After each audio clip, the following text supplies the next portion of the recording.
cause. So on behalf of Alinea International and the SURGE project, the support to Ukraine's governance reforms, it's my pleasure to welcome you all here today to the launch of the CLIR initiative. CLIR is an initiative of the Support to Ukraine's Governance Reforms project, funded by Global Affairs Canada, and we are thrilled to have our team from the Canadian Embassy today with us, including the Canadian Ambassador to Ukraine. The SURGE project started just after Maidan, when we understood that there were a large number of reforms to be undertaken in Ukraine, and we understood that Ukrainians themselves were going into government from the street, from the private sector, to ensure that this revolution would stick. We also understood that it was an incredible undertaking for people that had never been in government before, and that there were a lot of issues that just weren't that well known in Ukraine, and we understood that there could be support to help Ukrainians undertake those reforms. Our approach from the very beginning was to put teams into ministries using Ukrainians themselves, because we understood that the people who know Ukraine best are Ukrainians. And we also understood the incredible ingenuity of Ukrainians from the time watching the Maidan Revolution and wondering and watching all of the incredible innovations that we saw there, from catapults to the various ways you dealt with things like putting helmets on. So we understood that the expertise is here, and that sometimes there's some support, of course, that is needed. There's technical support that we provide, project management support that we provide to those teams that go into government. And over the years, we have undertaken dozens and dozens of reforms, from administrative service reform, which we launched and helped design the process of re-engineering services, which is in fact based on a Canadian approach, but it has been adapted to the Ukrainian context, to other things like supporting the establishment of Ukraine's first export promotion office, to many more socially oriented programs, for example, that helped establish community services so that children can stay at home with their parents rather than live in institutions. So CLIR is another initiative of the SURGE project, and like all of the other initiatives, it is focused on developing the capacity of those that have to implement projects within their own communities. So we have today with us local government representatives from each of our pilot communities, and our intention is to work together to raise the capacity of your communities to be able to manage your own recovery plan. It's also very important, I'd like to highlight the inclusivity piece of the CLIR initiative, because while we understand that there's a lot of technical aspects to recovery, we spent quite a bit of time yesterday talking about those in terms of spatial planning and infrastructure and project documents that can sometimes seem overwhelming. The other part is that we want to ensure that this is an inclusive recovery, that this is one that works for everybody in your community. I think we all understand that those that were vulnerable before the war are even more vulnerable now, and we want to ensure that recovery not only builds back better in terms of infrastructure, but builds back better in terms of economy and in terms of social services that we can provide. So today's event is about formalizing our relationships with the communities that are represented here and who you can see on the map above us. But of course, we've been working for several months to get to this point. We've been eagerly waiting for this exact day where we can announce formally who our communities are and start the work with them formally. But I should mention that we have been working with you all for 2 months, 3 months now, to select communities. And when we say one of the important aspects of our work being that it is led by you, that it is a locally led recovery, we have injected that principle into every aspect of our work. So we didn't select communities. We didn't say we will work here and here and here. We undertook a process where we first of all wanted to know who wanted assistance, who wanted to work with us. And it is only those communities that we have started this process with. I think you should all be proud to be here today. You have been selected from over 300 communities that we started with, 129 applications, and a fairly rigorous process where you submitted an application, where we looked at that application to see what you were already doing, how the war has affected you. And as a result, we have a set of communities that, first of all, have a great need for assistance. Second, a great willingness to work with us. And third, though, incredible potential. We see some of the activities that you have been doing. We see that you have appointed people that are willing to work with us, that you have people that can absorb the capacity that we hope that we'll be transferring to you. So I'm thrilled to say today that we will start our work. We started it yesterday, identifying priorities.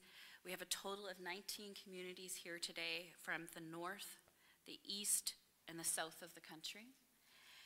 And I think that this initiative is something that will not only benefit your own communities, the people that live in it, but I think that we can see already that you might become leaders in recovery and an example for other communities in Ukraine. Thank you.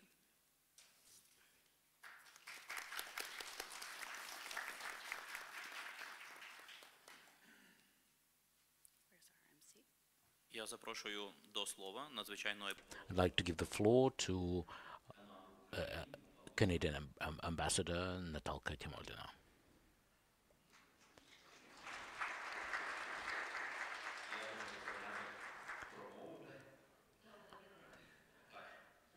Hello, I'll try to speak Ukrainian.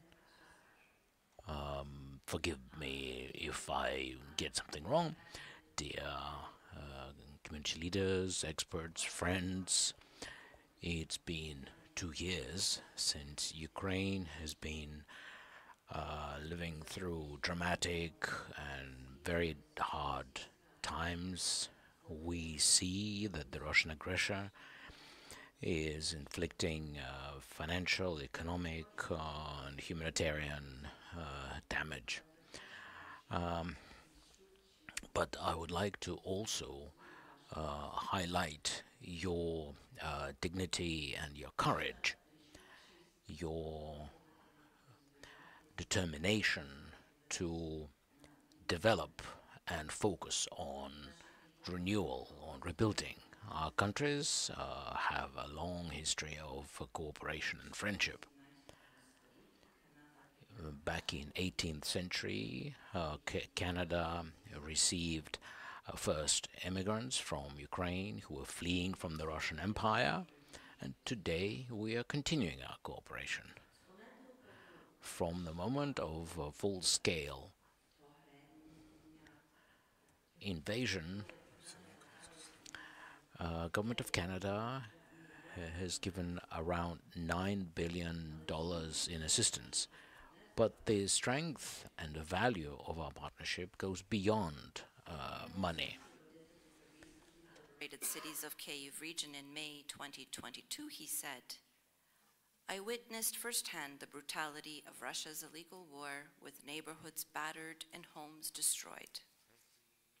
But I also witnessed the resilience of Ukrainians as people rebuild, as people stood to defend their cities. We are here today to celebrate new recovery planning support to help you rebuild. And through the community-led inclusive recovery, or CLIR, initiative. This initiative is our response to a request from our partner, the Ministry of Restoration. We are supporting decentralization, inclusivity, and the sustainable community recovery planning process.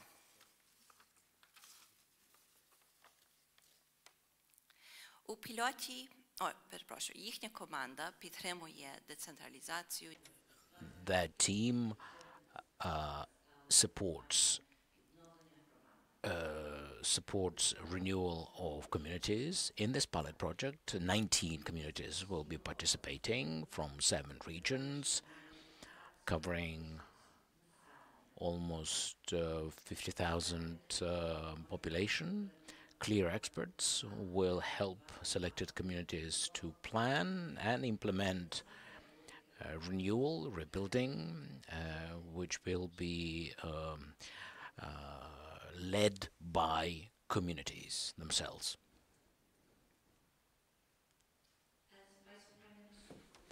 Recently repeated and recently emphasized that leadership in the rebuilding of Ukraine lies with communities.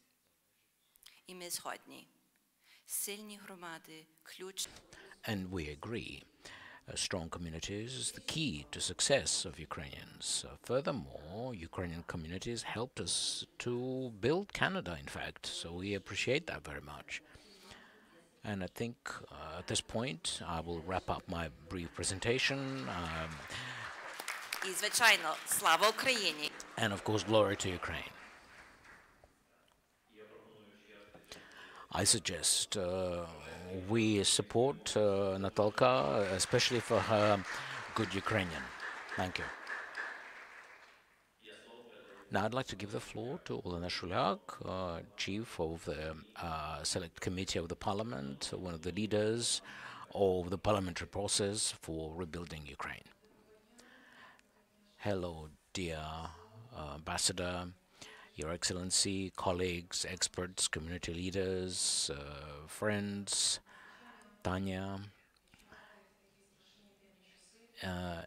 It is great to feel the shoulder of friends and realize that we were not being left to our own devices and that we can actually rely on support of all Canadian people. So please accept our thanks for your support throughout 700 days of the Russian aggression. First of all, today Ukraine is faced with a huge number of challenges, and many of those actually exist on the level of communities. So when we talk about rebuilding Ukraine and Euro integration, this is one common path. We're trying to introduce new principles of renewal, rebuilding, and recovery. It is very important to synchronize our work at the level of communities, the parliament, and the government, so that the tasks we set ourselves are implemented quicker and more efficiently. Jointly with the Ministry for Recovery, our international partners, and civil society, local civil government, and communities, we are now elaborating a very important law. It's a bill right now on the foundations of recovery. It is part of Ukraine Facility Plan. And under this plan, as you know, we will be receiving 50 billion euro until 2027, and of course we all need to document new principles of recovery and meet these standards. First, build better than it was, and of course we will be renewing, taking aboard the latest best practice and experience. Everything we rebuild will have to meet the standards of sustainable development, so that we do not do any damage to the environment and keep this environment clean and pristine for the future generations. So our task is to follow the national strategy of circular economy and still focusing on the main principles such as energy independence, energy efficiency, energy saving, green transformation principles, and overcoming environmental challenges we're faced with today. When we talk about renewal, of course, our neighbor will never disappear. We will have to plan our activities in such a way where principles of security are always taken into account. So we need to make sure we have inclusiveness and barrier-free access to social services, for example, education, digital barrier-free access to digital assets. In 2022, the Parliament passed legislation, and now we see 14 regions and 126 communities are developing important strategic documents called Program for Strategic Recovery. We are asking all of them to focus on economic side of things, promotion of business through industrial parks, technoparks, new access to raw materials, new privileged conditions for business to make sure that business can thrive at the local community level. Another important aspect is demographic challenges. So we have around 6 million IDPs. Around 20% of the population are outside Ukraine right now. But if we create jobs and ensure security for our people, they will return.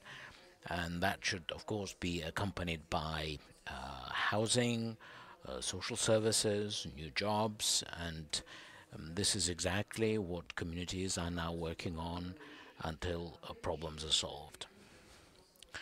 The third factor involves environmental issues. Over 20% of lands are lost. A lot of land is mined, damaged, polluted. Forests are demolished. So at the level of community, we really need to have a clear plan on how we're going to renew these communities and these ecosystems. Therefore, at the level of strategy and planning, we need to take all of these challenges into account using a wide range of digital tools, because we realize that digital platforms are now present at all processes, and we all need to work on this and so that we carry on at the same pace. Each community is now faced with these challenges, but they are plucking up courage to, self-organizing and using the offers made by our partners, assistance being provided by our partners, creating new opportunities for funding and new projects, because since Ukraine became the candidate country, we now have new funding opportunities. So let's not waste time on studying documents, but instead jointly work on speedy recovery. So I'd like to thank our partners again and communities who are setting a good example of leadership, and glory to Ukraine. We will win.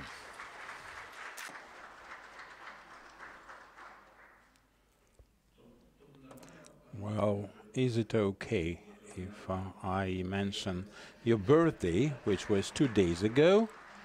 Many happy returns of the day from us. Now our next speaker is Alexandra Azarkin, not just Deputy Minister for renovation, recovery, but also one of the initiators for the CLIR initiative.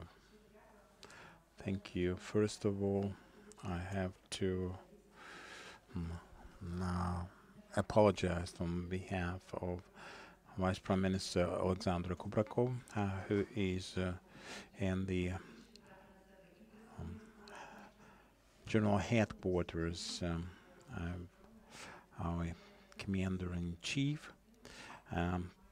Defense is of highest priority, but we have to work for our country to develop whatever it takes, whatever it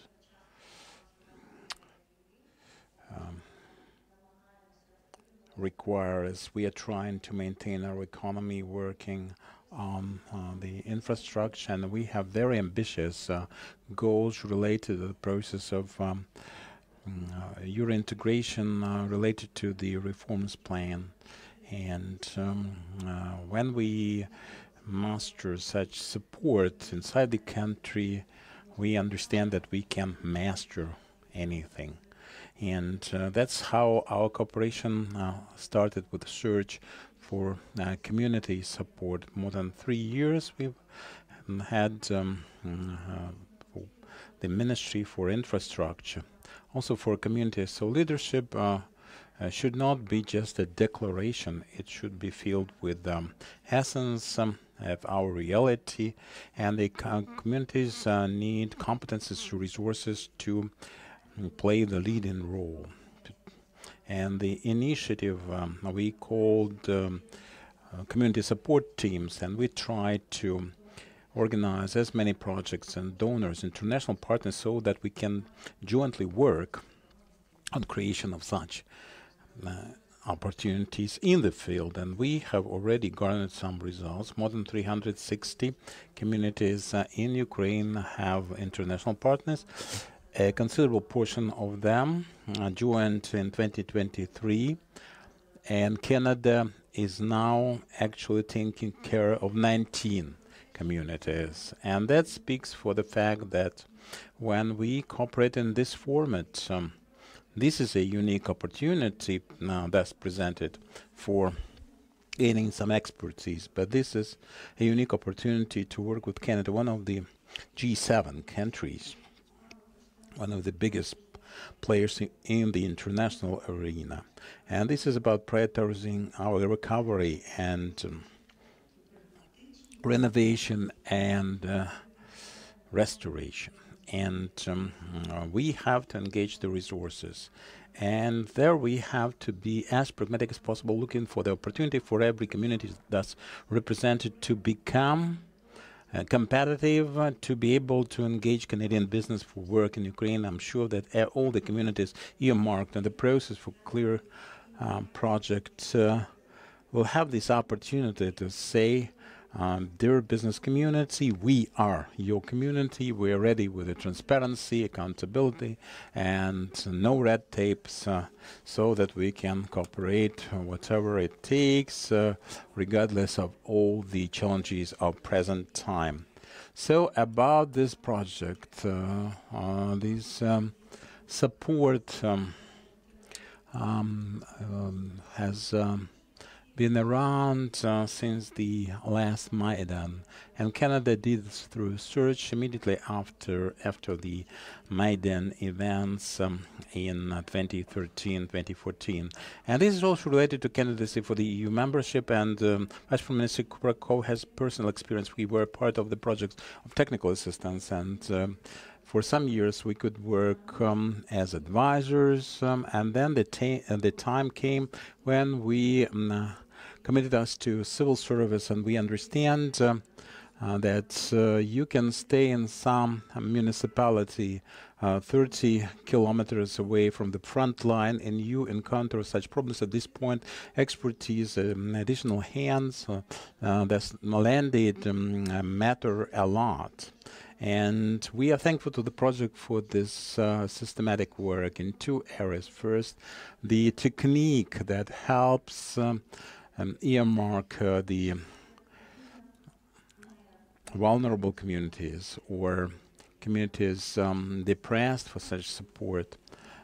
And we would like to mention one of the principal partners. When we encounter the issue of practical implementation, we have this situation when there are 5 projects working up and running in one community. In some communities, there are 0 projects being implemented. So it is not about shaking hands and taking pictures. So I'm very proud that we have this approach. This is based on deep analysis. Indeed. Another block of our joint work was related to architecture, planning documents, and this is related to regional policy, budgeting, and planning, and spatial planning in particular. We have covered this distance, and we understand, thanks to our communication with you, that at the local level, we have 22 documents related one way or another with investments and some rules to abide by. At the national level, we have 100 effective strategies adopted by the government. So it is obvious that there are nuances of interoperability and streamlining. So we will try to do everything possible to make this work, on the one hand, easier for you, because it will be unified. On the other hand, you will know that your policy paper is not just paper, but something to drive investments, prioritizing them from the national budget and potential international projects where they use state guarantees, for example, or state securities. This is ambitious, but this is also practically implementable. We work with CLIR. We could see the quality of the expertise and the readiness of the experts to work with us, being driven by practical results. There is this financial issue. We know that we are going to have support from CLIR, and you will become more competitive because you will have that assistance in preparation of project documentation, planning. However, finance is also an issue. We work with the liquidation of after effects of armed aggression funds, and thanks to that cooperation, we managed to channel about 10 billion hryvnias for regional and local recovery. About the same amount we also collected through the EIB loans for the, this is a sovereign loan, but this is a grant for communities. Some questions arise, 20% of the matching contribution and so forth, but in total we have 21 billion hryvnias last year focused on recovery projects at the local and regional level. This year is going to be much more difficult because there's this defense priority, A, B. We know constraints and aware of the limitations with the partners. Last year the fund was filled with the seized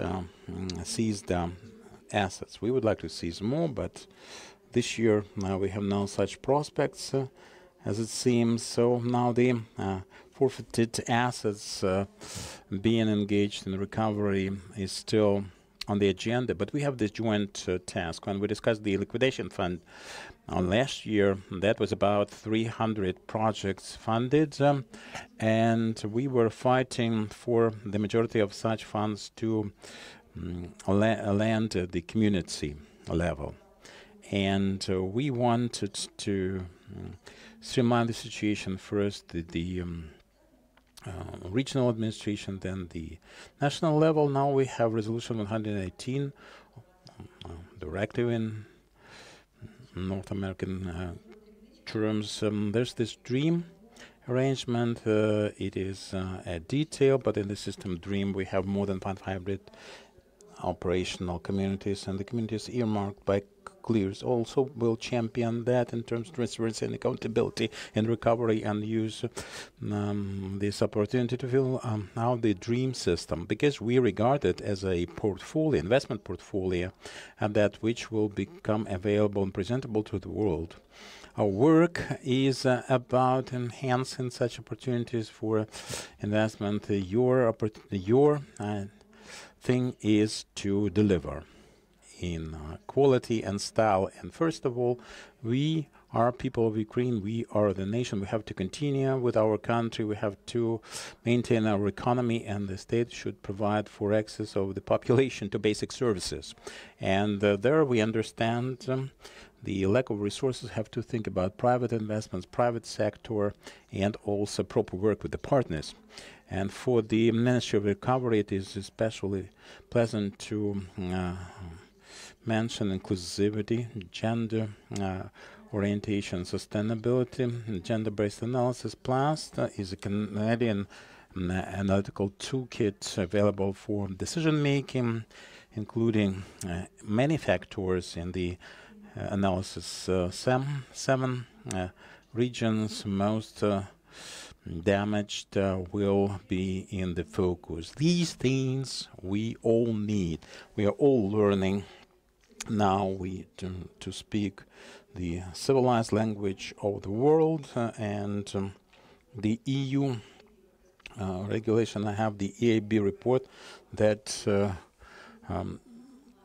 points to the raising quality in the projects supplied. So that speaks for our progress, and this is our responsibility, and this responsibility entails more important commitments, and I'm looking forward to a beautiful discussion today. Thank you very much.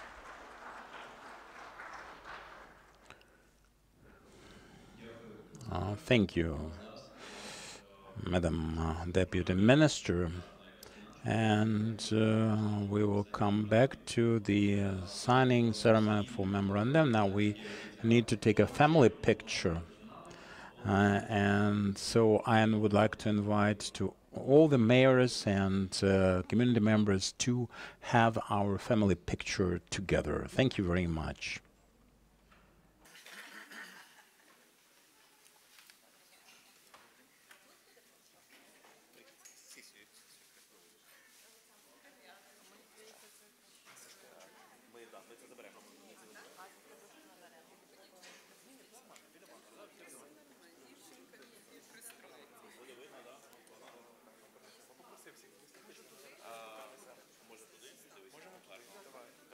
Тоді ні?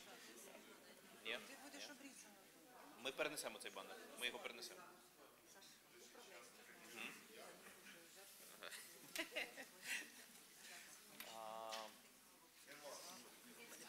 Лишаємо. Заодно буде табличка, заодно таблички, хто що. От ходіть. Таблички можна нормально. Хай буде видно, з ким були фото.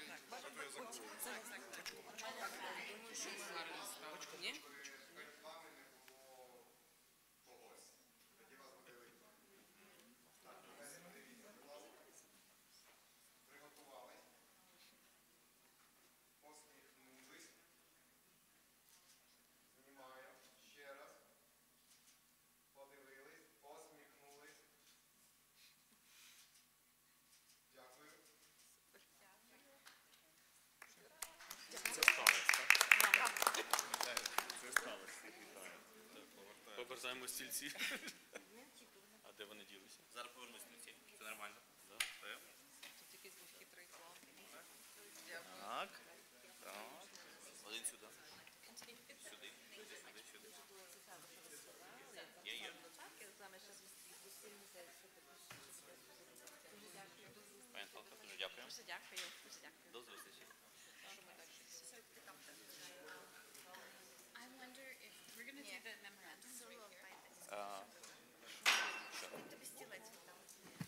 Ми зараз переходимо до підписання меморандумів. Now we proceed to sign the memoranda.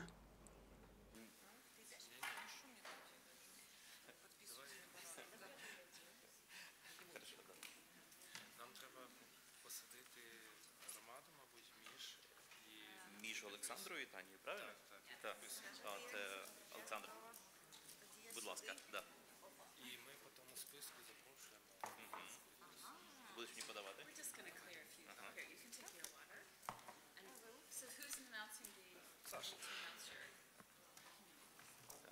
Так. Запрошуємо боярську громаду. So Boyarka, community of Boyarka, town of Boyarka. This is all done, being done for beautiful pictures. Будеш питати, я буду озвучувати. Все по порядку, так? Береш і просто. Дякую.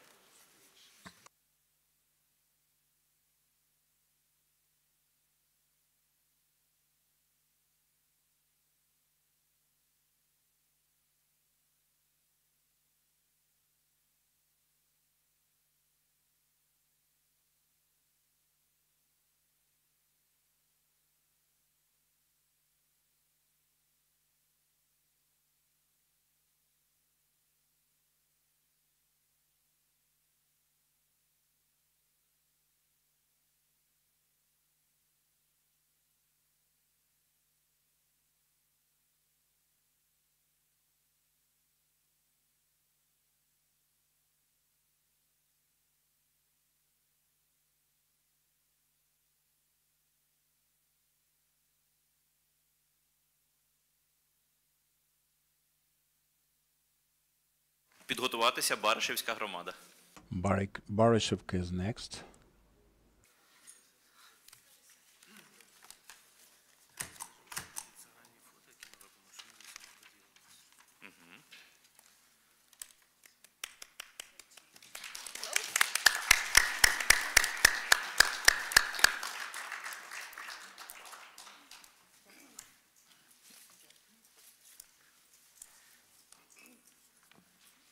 Запрошуємо Баришівську громаду. Town of Barishevka, please.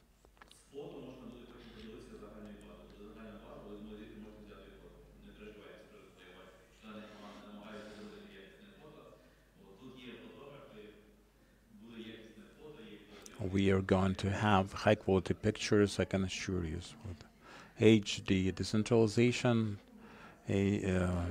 has its lessons. Better pictures, better decentralization. Better decentralization, better pictures.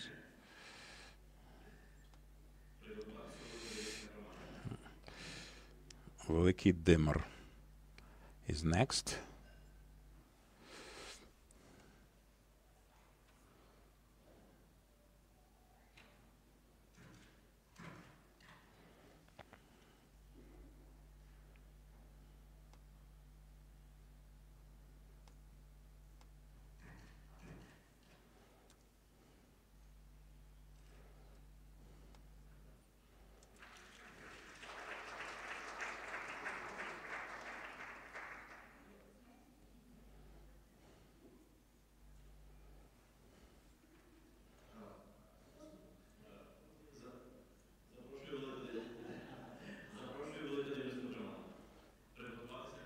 Великий Демер is invited. Town of Levacha is next.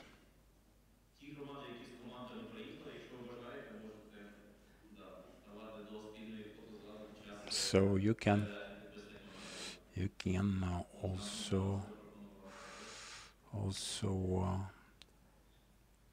come closer if you want. If you want, when the Before.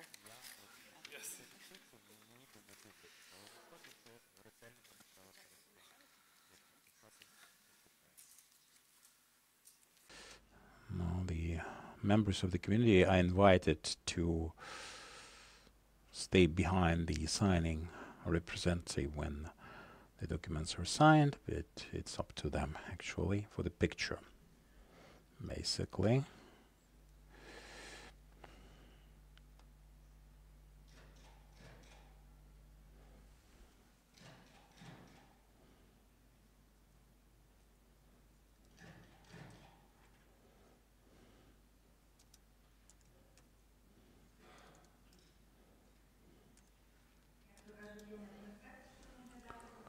I'm not a prefect, I'm not supposed to supervise anything, but people,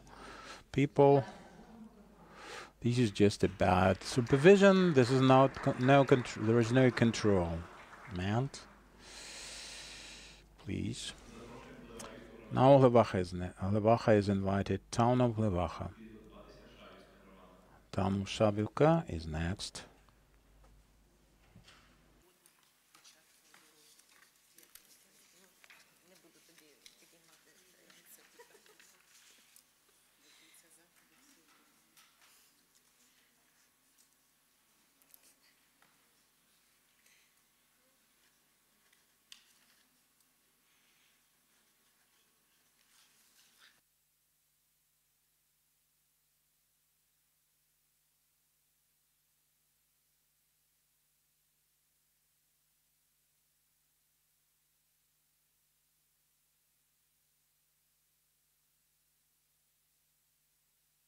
Так, у кого є електронний документообіг в громаді? Раз, два, три, чотири, п'ять, шість. Who has the documents, the guidelines for circulation of documents ready? About six. About six, and then it's signing seems to be difficult.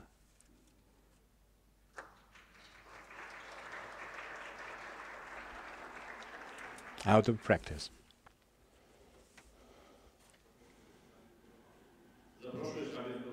Now, town of Shabivka.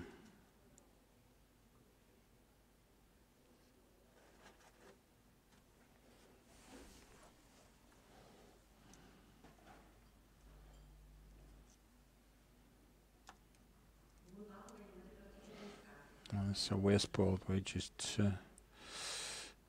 it's all electronic now. Bilhorod-Dnistrovsky town of Bilhorod-Dnistrovsky is next, and we can see municipal cooperation at work here.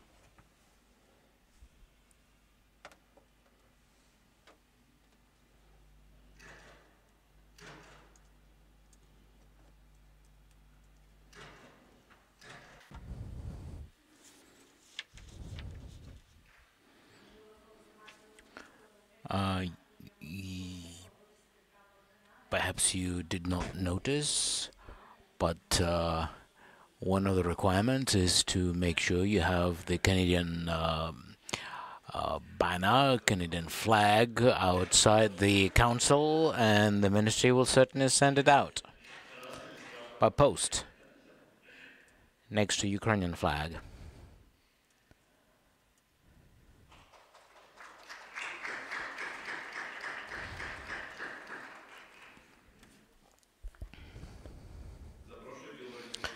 Білгород-Дністровськ community, please.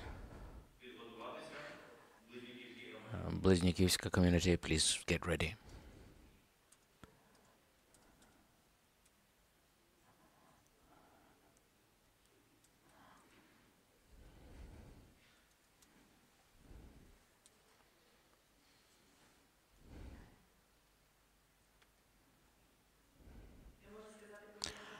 When we just started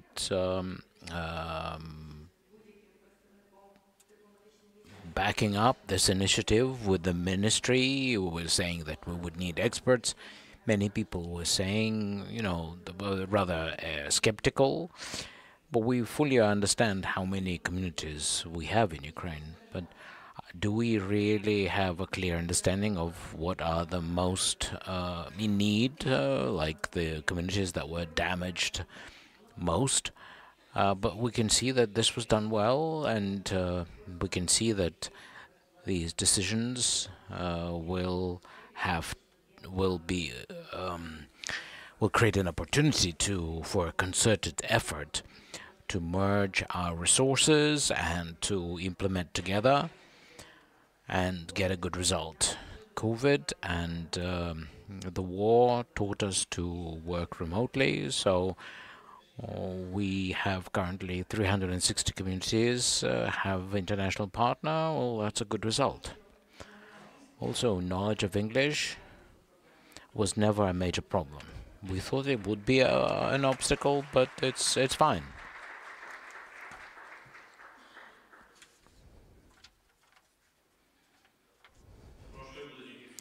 Next, Bliznyakivska community, please. Balaklia community, please get ready.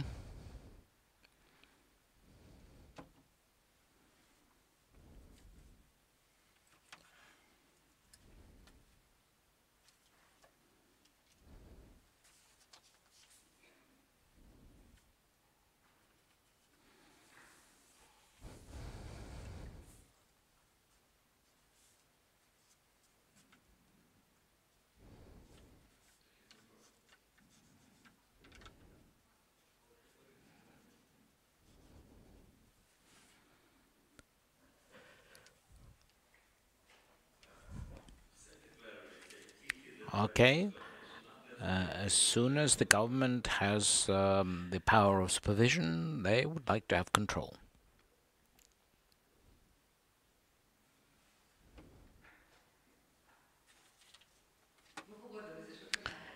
Well, let's pretend it's supervision. It's hard to disagree with the ministry representative.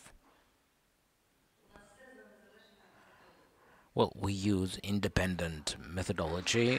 One is selection of communities, prioritization. Next, Balaklia and community, and Sawa community is next.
Sava community now, Alexandrivska community, please prepare, get ready.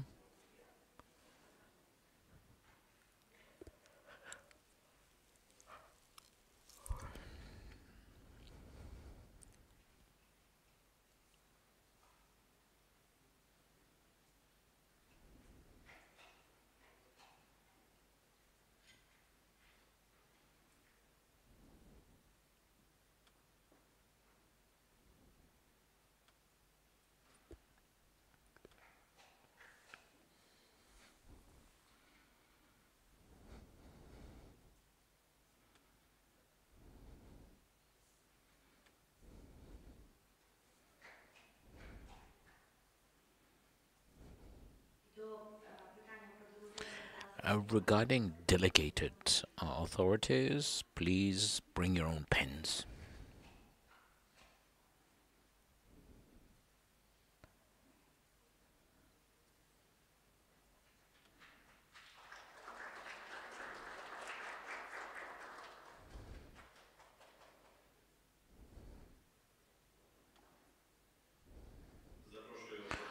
I'm inviting Alexandrivska community, Pershatravnivska community, please get ready.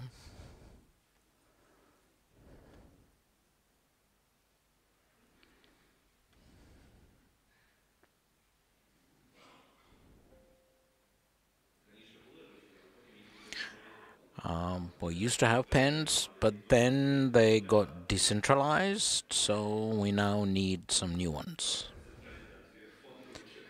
to temporarily centralize the pen fund.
The essence of export assistance.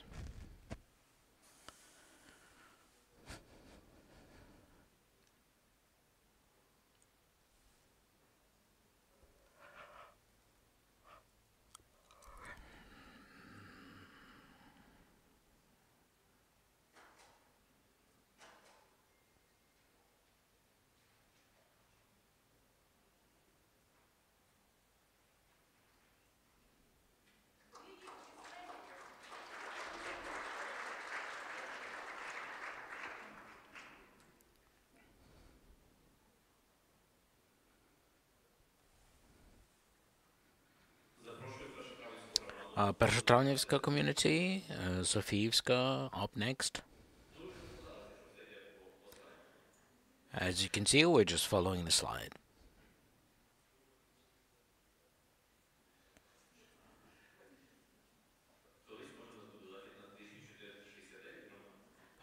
Perhaps we will expand the merit, the remit in the future and include more communities.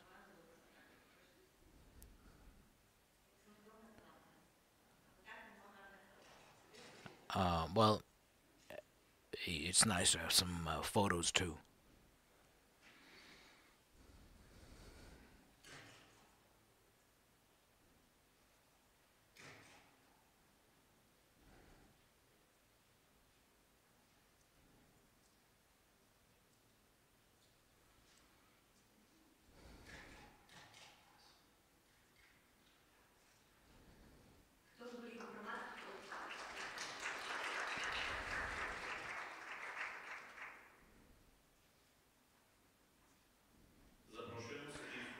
Софіївська community, please prepare Зеленодольська community. Who from the heads of communities submitted their declaration already?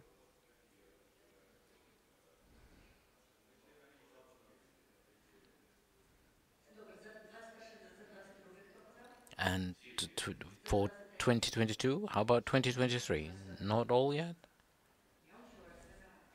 Yesterday I uploaded everything. First time.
We are inviting Zelenodil community.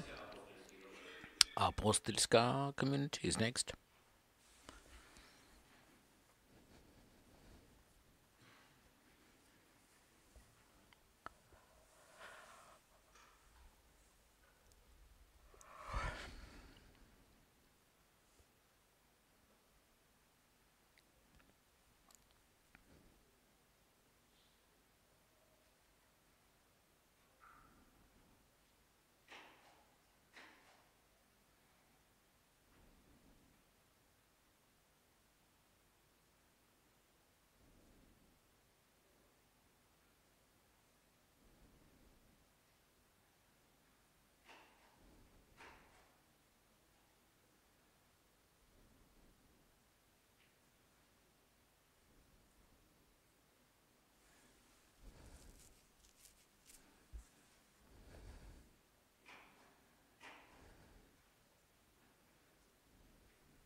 I'm inviting Apostoliv community.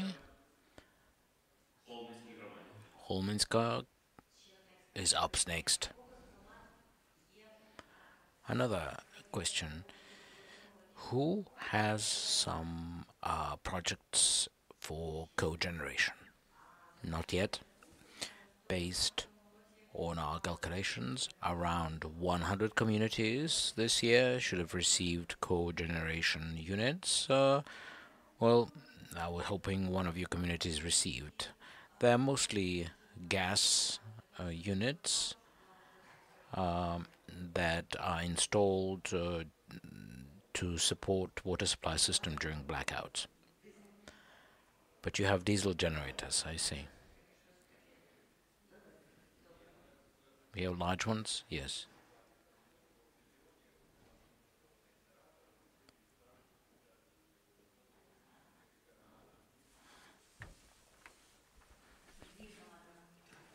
So we have two communities. Thank you.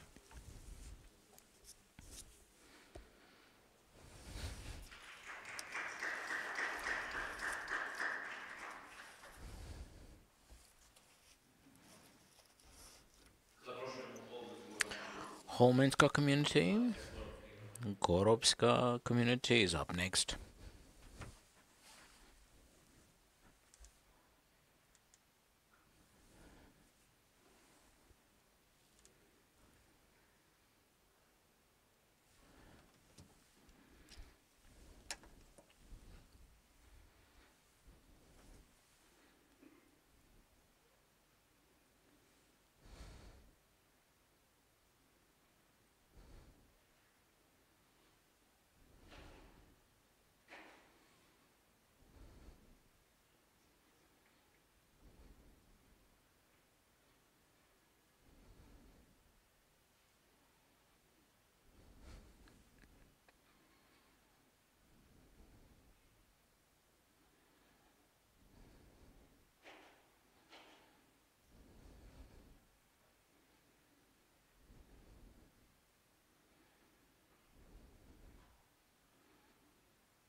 We're inviting Korovska community. Please, Mehdi, get ready.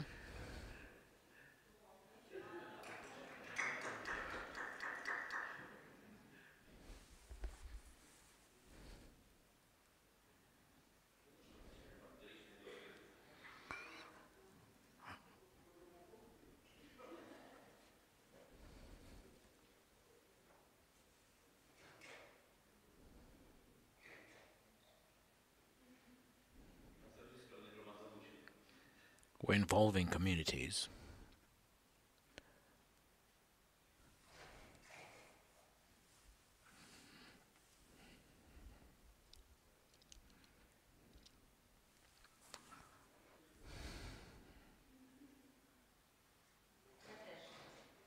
Me too.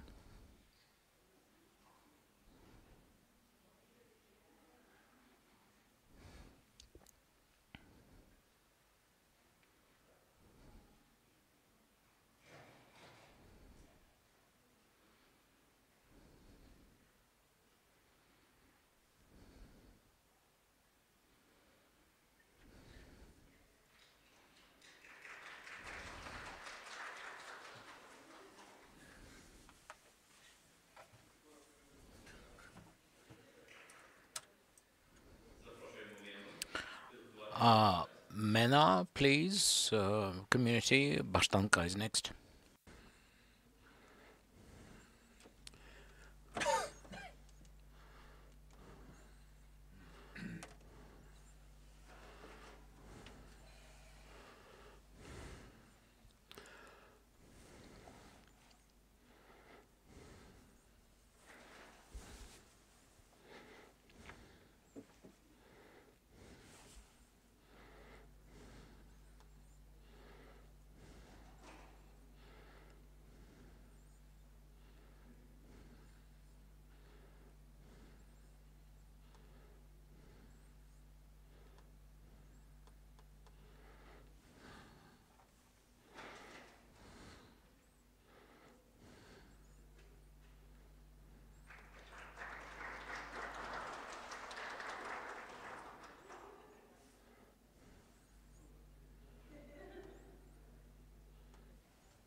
Баштанка, Перезабуванська, там Перезабуванка is next.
Березневуватська. Березневувата. Березневувата. Town of Березневувата.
So now we all deserve a big hand, indeed. And we have more than an hour to go. Madam Deputy Minister is staying with us. Now we would like to make a short introduction to this part, and we will also put some questions. We prepared them in advance, and now, of course, by show of hands, you can indicate your desire to put a question. So, Alexandra, very shortly, I'm thinking about the best way to utilize this hour. I suggest 3 building blocks. There are very important preset questions and answers prepared.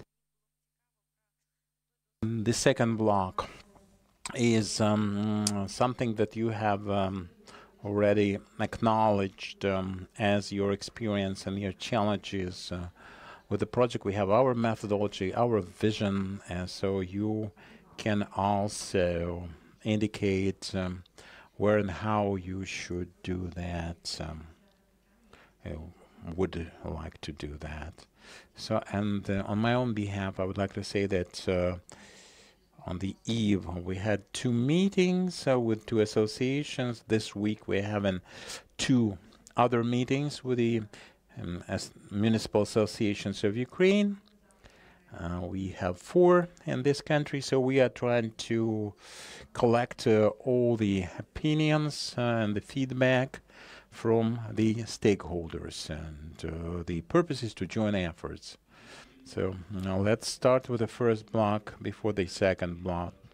I will make another introduction about our yesterday meeting and conclusions of that meeting, and then the third block.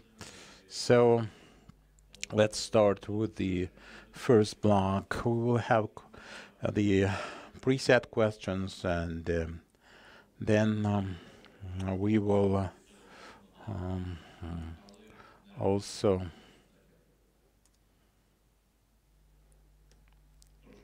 there will be no time for preparation now. So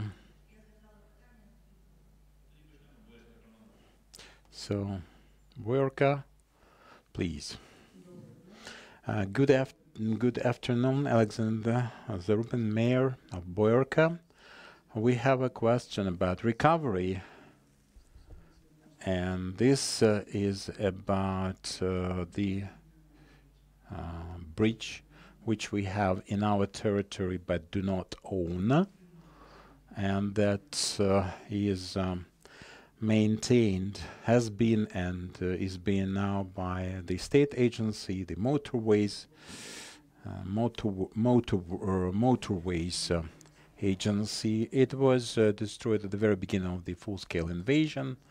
The Russians were trying to enter Irpin, took Bucha, and they were trying to proceed, so we had to blow up all the bridges connecting the 2 banks of the Irpin River. So we would like to have some programs to be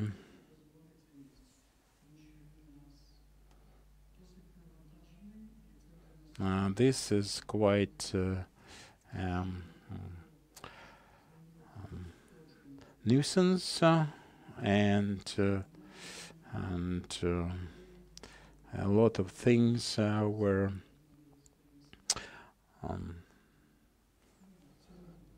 destroyed, cottages. We've done that using our own funds and efforts, but we cannot do that. This bridge belongs to the region, and the region developed the design. 145 million hryvnias is the cost. So that is of priority. So there is no motorway fund, though. So things with the national roads are now being taken care of with the landing facility and we are trying to do that. But we are trying to do that with the reserve fund because of the lack of other things. We have this just backup fund, and the government has to do that. Now we have this priority for the roads and the bridges, for the military logistics. I think in your case we can provide for some justification. And globally speaking, I think this is a great challenge for all of us, because at the beginning of the full-scale invasion, we had, by the beginning of it, we had some arrangements. Now the maintenance is a problem. So we have the arrangements for the bridges, for the border crossing points, and this is a great challenge in its own right, and that also includes Mr. Kubrakov for the communities which have their own resources, with their own procedures to do that. This is a persistent problem, I must admit, at this point. Thank you very much. Korop, please. I have this question. You probably have heard about that already. We started our work with the European Bank, and we have this project for our school. It's 79 million is the cost estimate, with a matching contribution on our part at 20%. So we decided to participate in that project, and we were, of course, doing our calculations and counting on the opportunity to match the cost estimate with our contribution. Now we have these obvious changes pertaining mostly to those communities which have this military PIT, personal income tax situation. We have also the so-called military taxes at 5 million from the police, and the basic subsidy. So 175, 30 million minus 30 million for this year. We have 145. We cannot abandon this project because this is our base school. We are participating in the educational reform. We need the school. On the other hand, this is a big challenge in its own right, and we cannot act as a reliable partner and provide the match and contribution according to our commitments, because we cannot do it using the funds from the protected lines of the budgets, the payroll, the energy supply, and so forth. Can you explain this situation? Unfortunately, you are not unique there. And how this lending facility between Ukraine and EIB operates. This is a facility for Ukraine. For a community, it's a grant, but 20% is indeed a matching contribution. So we have about 5 similar requests. Yes, people were counting on their PIT and now have difficulties with the loan. We were talking to the European Investment Bank and the Ministry of Finance as well, because the Ministry of Finance was trying and to do their best, but now the promises should be kept. And this is of concern for us and also other communities. We understand that the mechanism of refund is not finalized, and we have to interfere there. Thank you very much.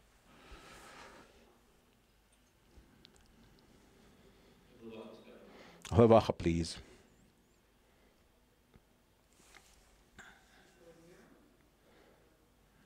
Well, I presented 2 questions. Please proceed. And I do not want to seem unreasonable and unrealistic, but there are some cases with IDPs coming from the regions which are much damaged, have devastated infrastructure and housing. This is for their application for e-recovery, e-відновлення. We know that the first stage is commission's valuation, the assigning the category of devastation, damage, and people need to be certified for their purchasing of new property to replace the lost piece. So I suggested satellite data originally so that we can confirm or verify that the property is lost, is damaged, completely ruined, to get certificates of vouchers to buy something in Kyiv region. This is the first question. So concerning this question, as you probably know, with the e-recovery we have some repair, minor repair, major repair services provided, but there is a challenge. There is this DIA platform with compensation for the works on your private plot with the private cottages in Chernihiv region. It's a big issue, so people will get some funds for repair, some materials, construction materials. So DIA platform can provide for it. This is a big and good news. But the difficulty is compensation for the certificates or vouchers for the destroyed property. Speaking of the territory, say now we will decide whether we should leave. There's the alert. We have to abide by the following rules. We have to observe the situation. If it is ballistic, we'll go to the shelter, and everything is ready there for continuation of our work. Now on the controlled territory, this works. The only limitation is the funds, and we are talking serious money here. So our hope, the biggest hope, is the seized Russian assets. Now we are having this pilot for Melitopol and Zaporizhzhia region. We are collecting applications and we are testing the procedure under the regulation, and it is to be decided by a municipality in exile, as we call it, the relocated, and we have satellite images. We legalize this process. We'll see how it works, but I have this feeling that it is technically okay, and with the Vice Prime Minister we discussed that. So from this point of view we have to take the difficulties into account. But technically speaking, legally speaking, I think everything is going to be okay, and the funding of the instruments is the only challenge. So then, Victoria, the second question. Thank you. It is a tough one. We have no easy ones in this array. The background. There is a house destroyed in Kyiv region. Kyiv state, regional state administration rebuilt that house, and the house is being commissioned, but the person cannot move in because they are supposed to pay this tax.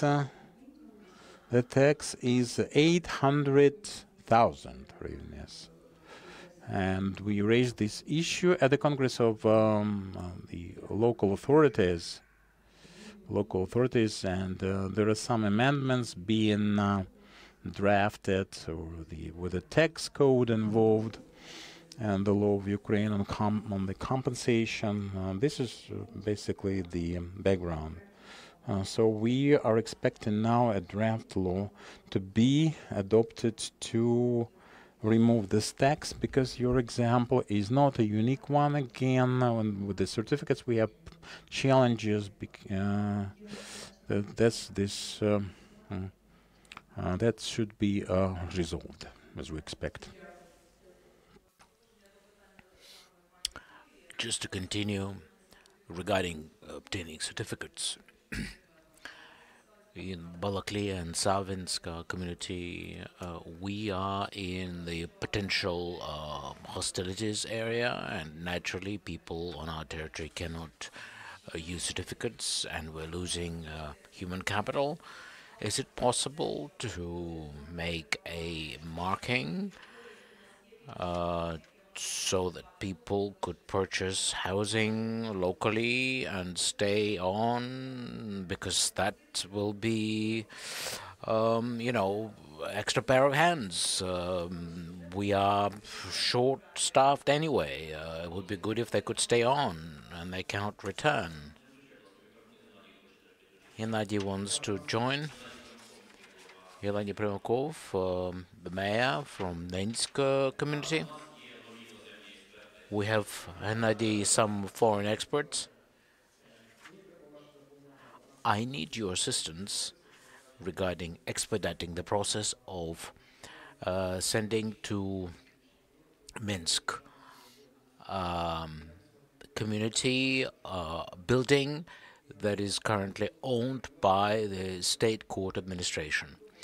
The Ministry of Economy told us that they are now gathering a commission involving many ministries, and after that they will pass on to the government. We have 3 donors who are ready to renovate this building, because we are planning to convert it into a school, a shelter, and a refectory for primary school. And we already have donors who could start the work. Ministry of Economy has been sitting on the documentation for 2 months, and still there is no movement. Could you please give us the number of the document, and I will look into this. Through the experts, please.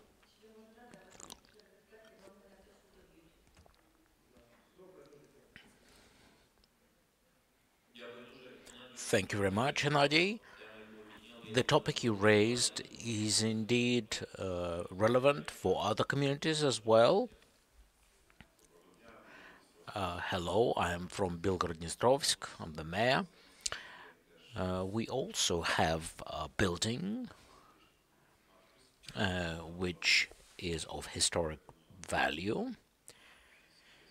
About 10 years ago, it was handed over to the Ministry of Justice. And back then, it was the Yanukovych government, and perhaps there was some agreements regarding renovations of the building. So anyway, to cut a long story short, they never renovated it. It's dilapidating. It's falling apart, basically. We cannot use funds of the community because it doesn't belong to us. It's not our property. But on the other hand, we have sent dozens of letters to the ministry to allow us to put this building on our books. In the very last letter, they said, please explain how you're going to use the building. Well, we are going to renovate it, but as far as how we're going to use it, the plenary session of the local deputies will decide. We just don't know yet. that decision has not been made yet. And according to the legislation, since the building is located on our territory, it is our asset, and we should be owners of this. So if you could do something to cut through red tape, because we're trying to save these buildings. They are falling apart, because if this continues, it'll be just too late.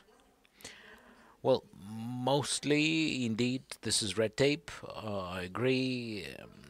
So, unfortunately, I can't promise anything, but I will try to talk to my colleagues from the relevant ministry. If you could focus on communities that used to be rayon centers, we have a lot of government assets, but you can't use them for kindergartens or social facilities. Unless you streamline the procedure of putting those buildings on our books, they will just fall apart. No matter how hard it is, we will take it. We'll take those buildings, and we are only allowed to use them as social facilities, such as a library or a school or something like that. Now, if possible, to expand the range of applications where we could use these buildings. Occasionally, the condition is they can't sell it. And we don't need it really. It's in the downtown area. It's old. It's dilapidating. No one takes care of it. No one's using it. It just sticks out like a sore thumb. If procedure is streamlined, we could put it on our books and renovate it, and then find a good use for it. Well, yesterday we talked about this, and this is relevant not just to Bilhor-Dnestrovsky, but other communities too. Foreign partners are helping us, and oftentimes they are handing over buses, for example, but we can't use those because, according to the law of Ukraine on humanitarian assistance, the vehicles cannot be used to earn profit. So, for example, right now we received a rubbish collection car. It's a big truck. It was handed over to us. We receive it, but it'll just sit there until changes to the legislation are introduced. The same is true for buses that we received.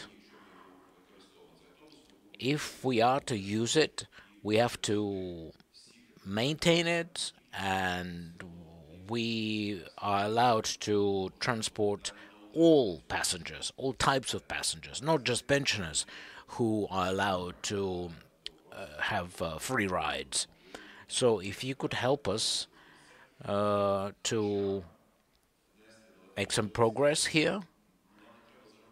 And it's not about making money, really. We just want to provide public transportation for our citizens.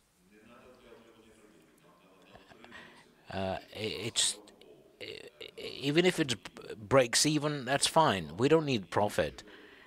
We just need to pay salary to the driver, buy fuel, and maintain the bus in a decent condition. We can't do that right now. We have 3 buses.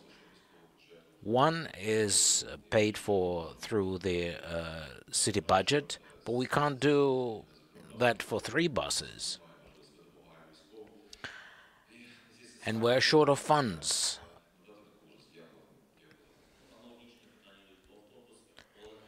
The same is true for diesel generators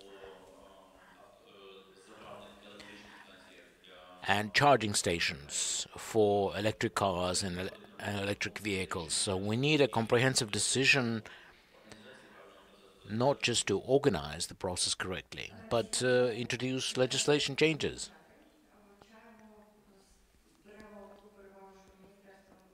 Yes, we're studying this right now.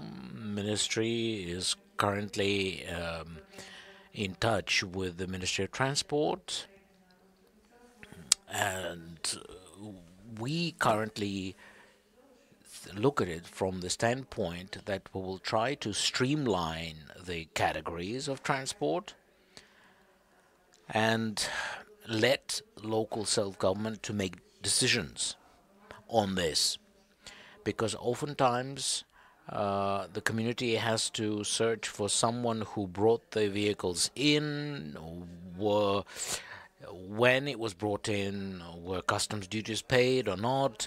So it's a lengthy process. We need to really cut through the red tape and make it as fast as possible. We are right now searching for a good decision. Definitely legislation will have to be changed. So I hope that Olena Shulak will help us. Communities have expressed their desire to change this situation. Okay, Shabo Hromada community, please. Our community has this challenging task. We need to update the map of our community, including the borders.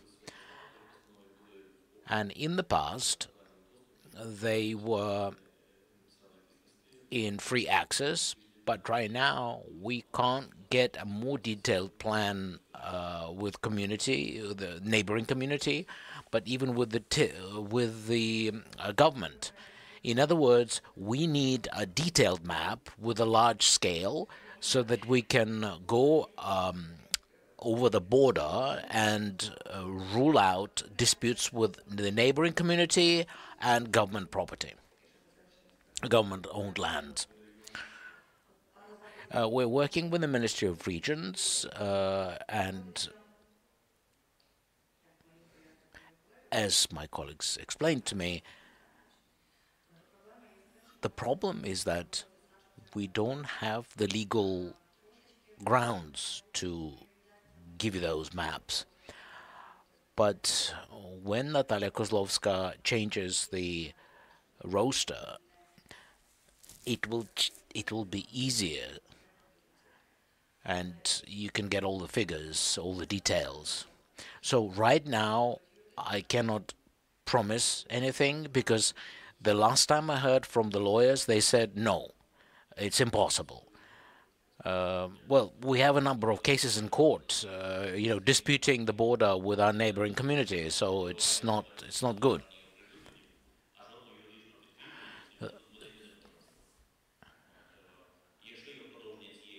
Just to continue on the same topic, Hennady, please. Or do you have something else? I'd like to talk about assistance to the military. The lawmaker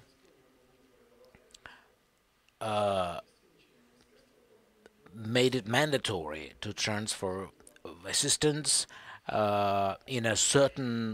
through a certain banking route. It makes no sense. For example, we decided to buy some spare parts, and through volunteers to stockpile them.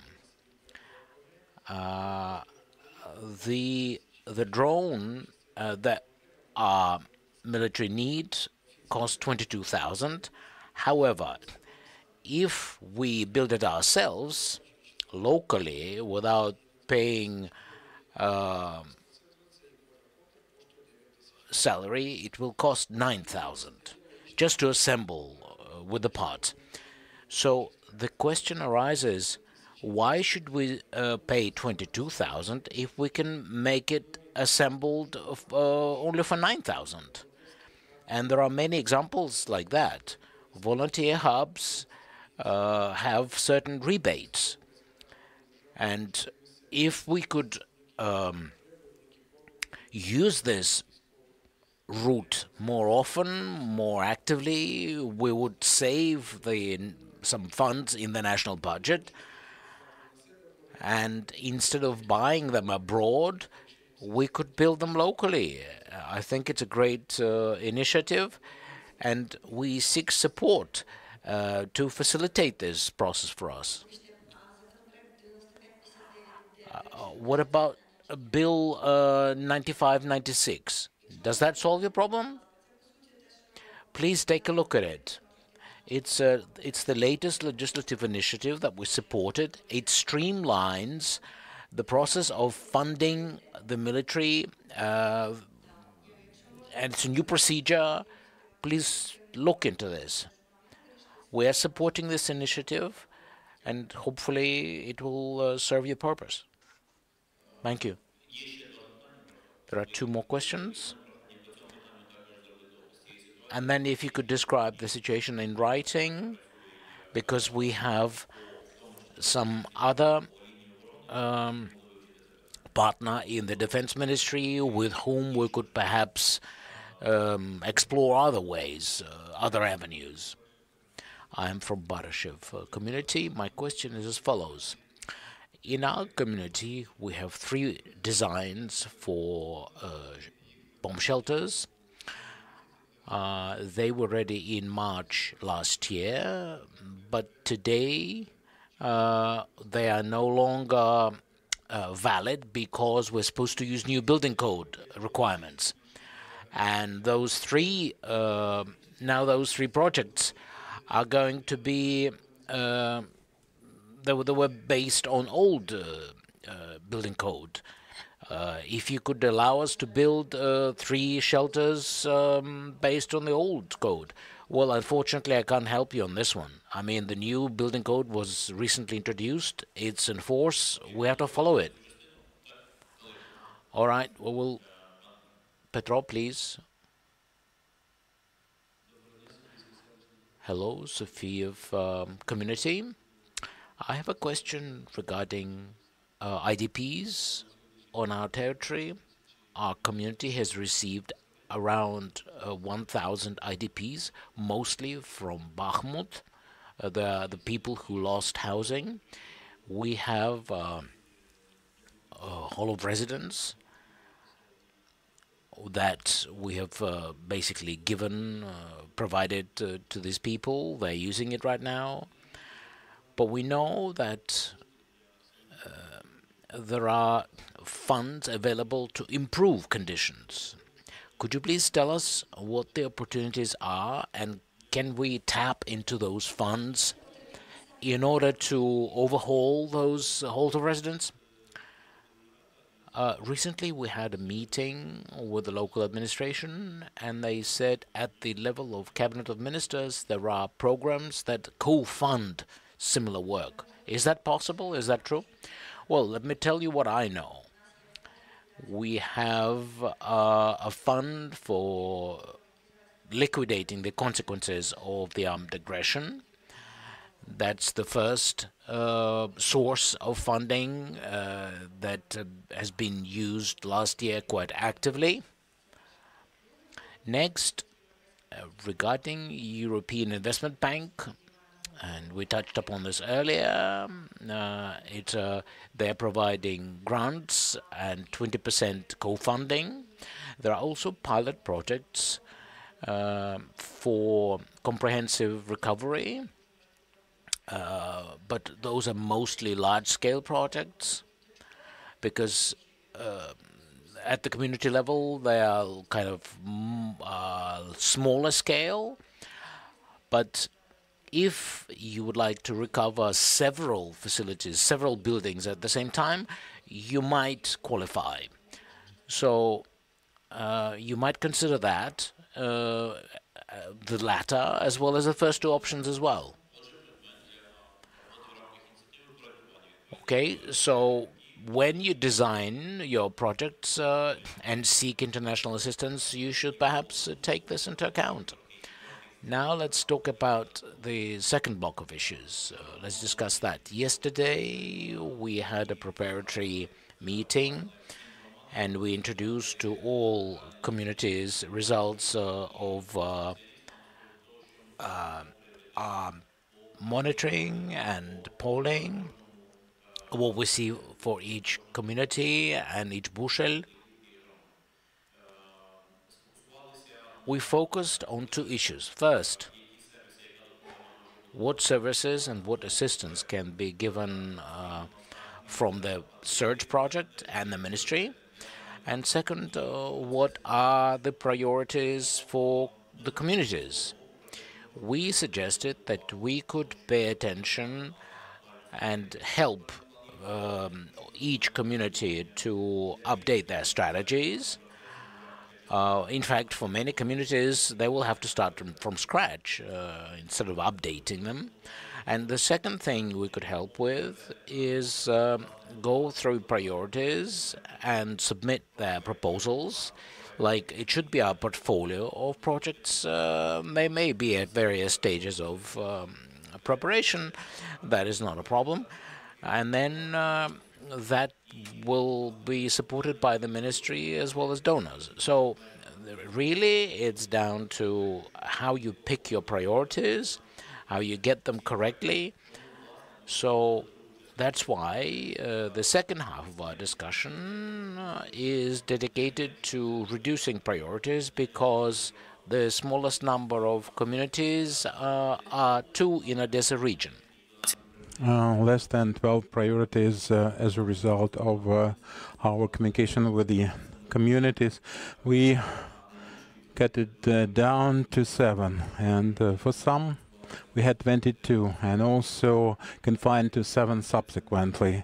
The third point is the point that there is an uninterrupted communication with the Ministry for Restoration, and we have started this dialogue, or polylogue, if you would, before the government, the central agencies, to have this direct channel for communication and advocacy for the project implementation team. And the third point is advisory support.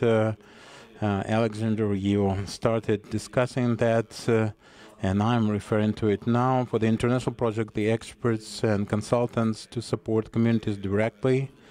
And we identified 8 areas, out of which, in addition to economy, energy, infrastructure, education, defense, health and social policy, 8 areas, top priorities for us to keep the finger on the pulse and have uninterrupted consultations with the experts. That's the state of play, and what is interesting is that the proposal for planning and the inclusion of the communities for the architectural planning exercise is supported by them, and each group identified that this strategy and implementation plan, recovery plan, we and see that this is supported with strategic and spatial. Spatial planning is very important. Everything having to do with the economy, infrastructure, and sustainment, let's say.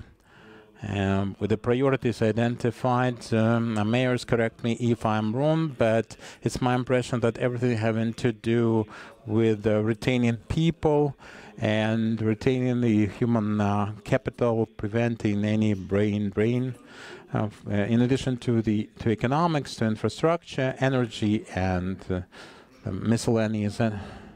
So 12 back. We have 12 again.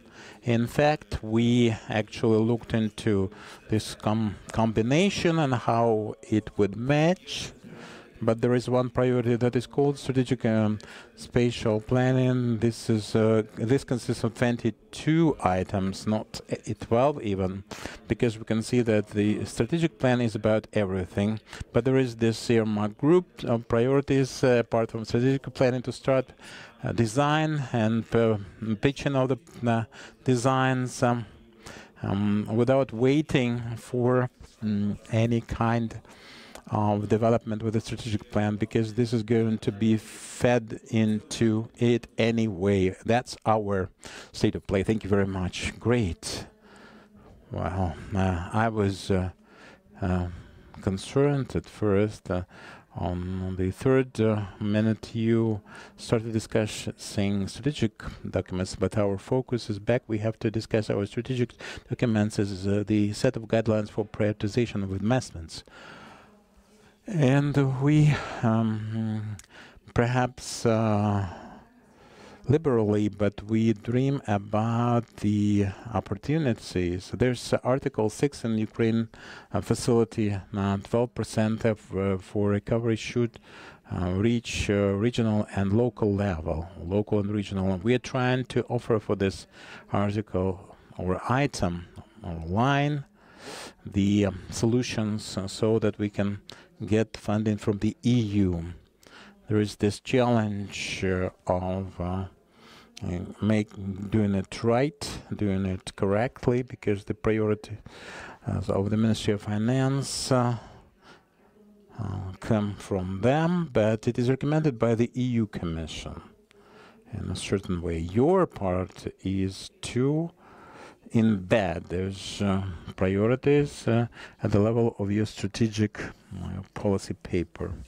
Because now we are doing recovery, and there will be the regional development strategy updated. So in plain language, it's just if you need some funding, having to do with recovery like Kakhovka Dam, even if it is that big, but it is a key document that calls for the necessity to be inconsistent with these documents. So would you like to make some comments as to the arrangement? We also put that question about how to best organize our work. Yesterday we discussed that. Again, mayors, please correct me if I'm wrong, but I used some matrices of several groups, and I looked into the deficiency in human capital or in the catering. So this work should be arranged in such a way that we not just delay implementation. There is where we have deficiency of experts, professionals, and we have to provide more people than communities have now. This is one of the focal points, and we have to solve this issue. I'm addressing Alexandra, and yesterday it was confirmed there was a request for a considerable number of people to implement those priorities. So we had to downsize because we cannot create an alternative mayor's office or town council, and it wouldn't be right. But adding one or two experts, professional focus on a certain priority, this can be this is doable. So mayors, heads of administrations. We have some communities with military administrations installed, so we have people with different status here. That's why I'm saying this. So, would you like to focus attention on anything discussed so far? I'm addressing everyone, save for Mr. Zarubin. Yesterday, he was introduced by Tatiana. Well, we have to still another block to discuss, but let me summarize. Yesterday we discussed it at length, but we decided that policy papers for every community were priority number one. Priority number one at that. Now everything having to do with urban development and land title documentation, this is the gist for everyone here. All the 19 communities arrived at that conclusion. Some people have water treatment, some roads, some bridges, and so forth, but this is the development of our communities. So the most important points, we have to proceed and we have to do it together, and there is this challenge of smaller territories and places where we had no institutional support with the territorial arrangement, no experts. We needed something to be reinforced, and the roadmap for our specialists who are not that knowledgeable but ready to learn, eager to learn, to get the roadmap according to which they can proceed, identify the priorities, and decide how they should continue with the documents in order to include that in the strategy. We are ready to learn. We do not need any alternative mayor's office. We have to learn in the field, gain the hands-off experience. For that, we need some institutional support in the field. Thank you very much. I think this is something we should discuss. Thank you very much. Well, if this is all, let's proceed to discuss the third block. There are 2 points not to be forgotten. Some communities have ready designs for the priorities together with the cost estimate that fall under the priorities list for said communities. So this is about promotion, and this is about promoting communities, and this should be merged into one portfolio, and with the priorities thus identified, which communities really discuss as top priorities. There are no designs of any kind of readiness, even ideas or concepts ready to be pitched. And this is a great signal. This should be supported by continuous designing and project management in the most sensitive areas for the communities in question. And when you discuss fantasizing, dreaming about some funds being available, but we understand the priorities, we have identified them, but we have no designs or even concept papers for the designs to be developed. And we understand at the governmental level what that can entail. This is my point. Yesterday I was trying to moderate, so I wanted to make a special point of it. Today we've seen that, we've done that, and we understand that they should be continued as a priority for our work. Let's continue and proceed with to the third block. Alexandra. Well, and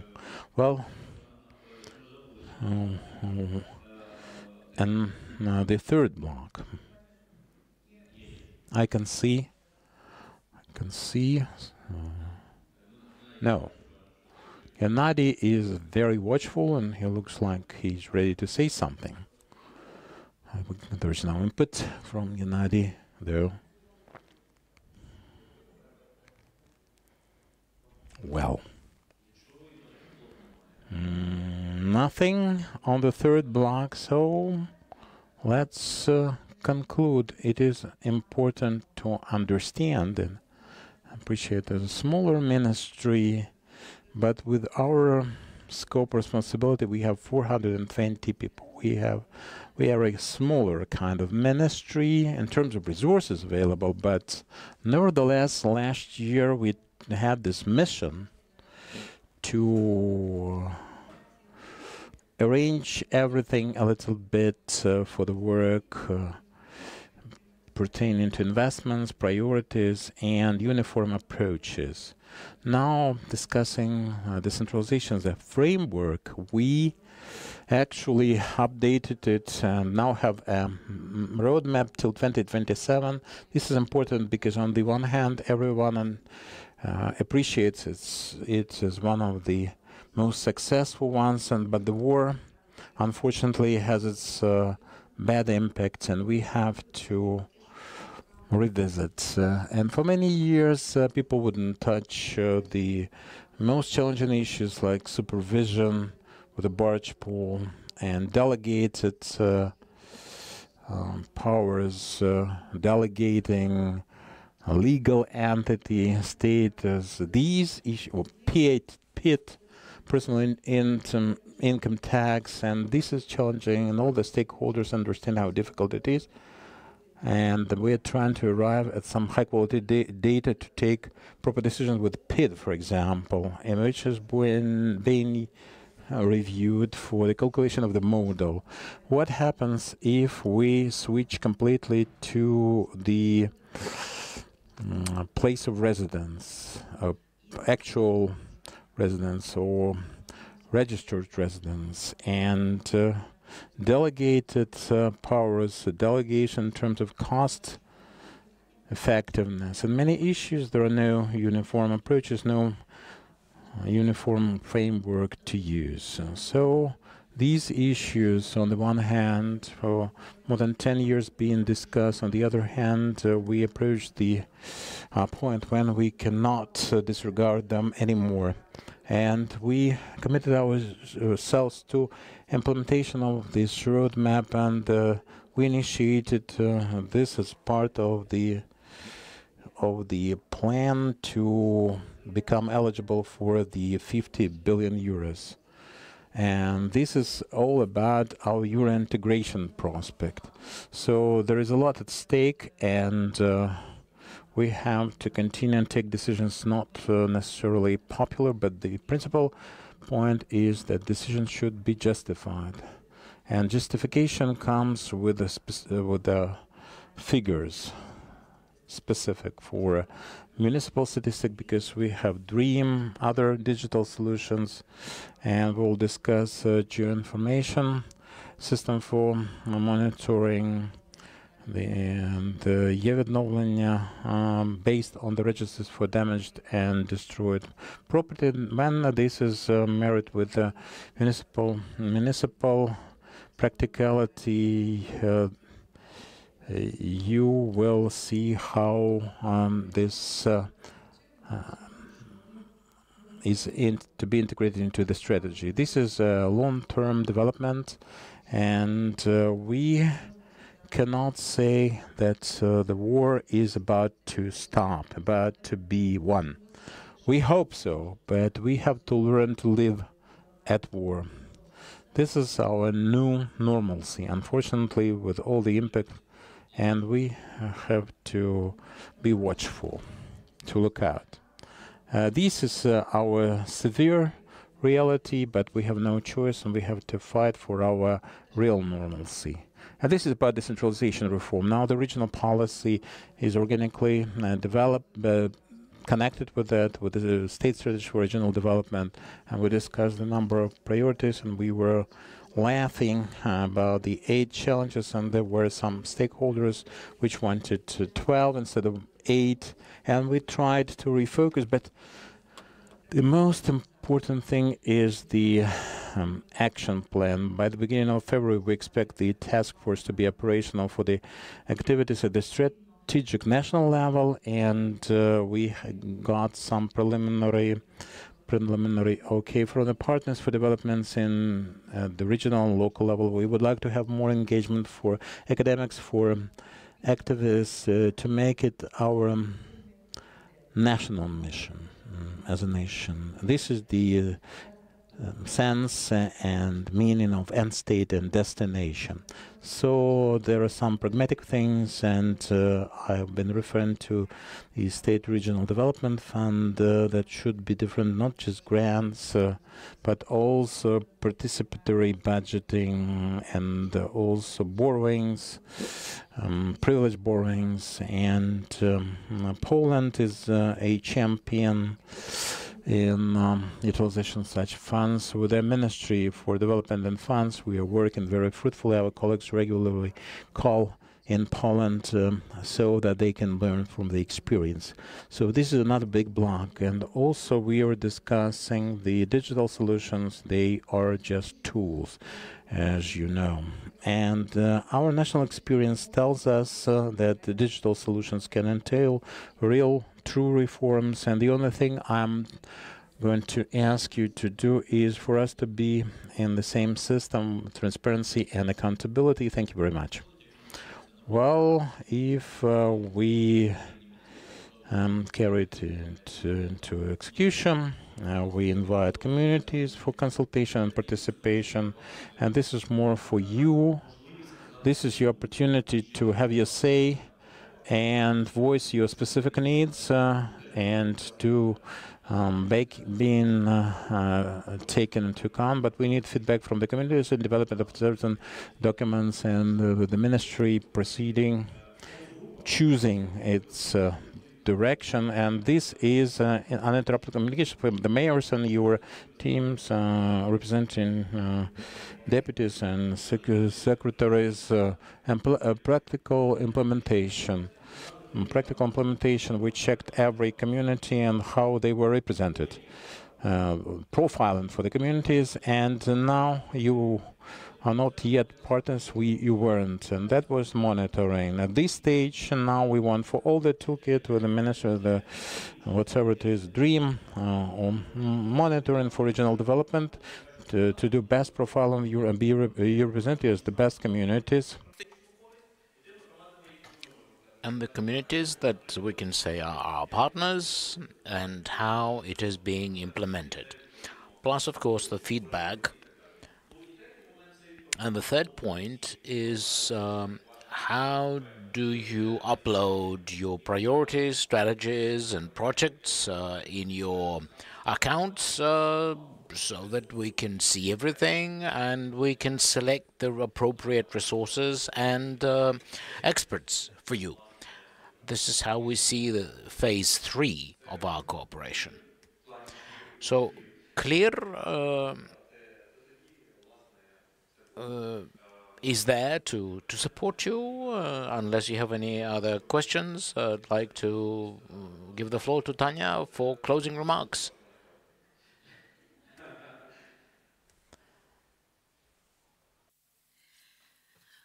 Thank you so much, Sasha.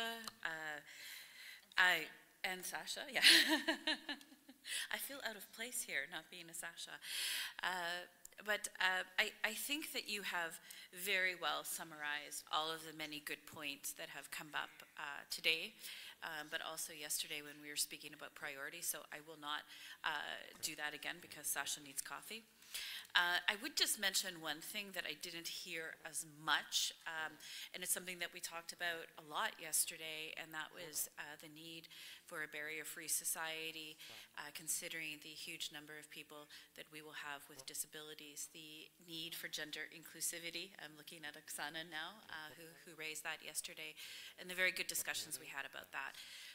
We recognize, of course, there's just, as has been said, there's just so many priorities, but this is an opportunity for us to build back better in all ways, not just infrastructure, but economically, socially, and to ensure that everyone in our communities is able to benefit from the recovery. I would also just like to say a couple of thank yous. I know that we have a lot of international partners in this room. Thank you for joining us today from other international technical assistance projects. And I want to mention that you are here, and it's maybe an opportunity for our communities to also speak with them. This kind of an event, we have invited all other international partners because we see this as a unique time to come together with communities and hear from you directly about what your needs are, but also what your successes are and what your thoughts are in terms of things that need to happen at the national level. And that's partially why we will have the coffee that Sasha is waiting for so much. But I would also like to thank Deputy Minister Azarkina, who has sat in the hot seat, as we say in English, for a little over an hour. And I really appreciate the time that you took with us. I'm sure the communities do as well. And while you don't have the magic wand to solve everything, unfortunately, I think it is so important to raise these issues to you, and we know that you will do your best to address whatever you can at your level. So thank you for your time today. And finally, I'd like to thank all of the communities. Thank you, first of all, for trusting us and being part of this process, for deciding to work with us. Thank you for your willingness to make changes. Thank you for your openness to look at all aspects of the issues. Thank you for bringing up things like barrier-free and gender inclusivity. Thank you for your progressiveness. I have to say, it's nothing short of inspiring, because we hear about all of the obstacles that you have, but still you sit here, and still you are working, and still you are smiling. So thank you for all of your hard work. We know that it's not easy.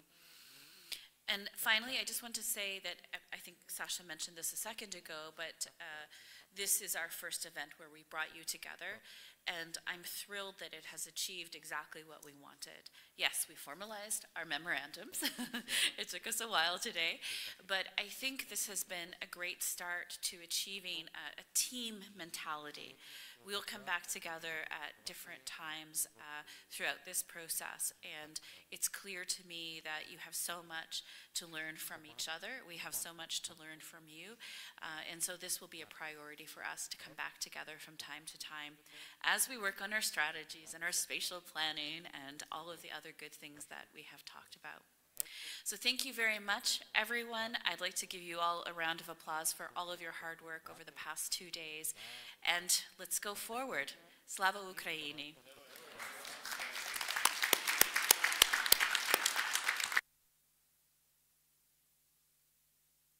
And the coffee is in the next room, Sasha. Так, так.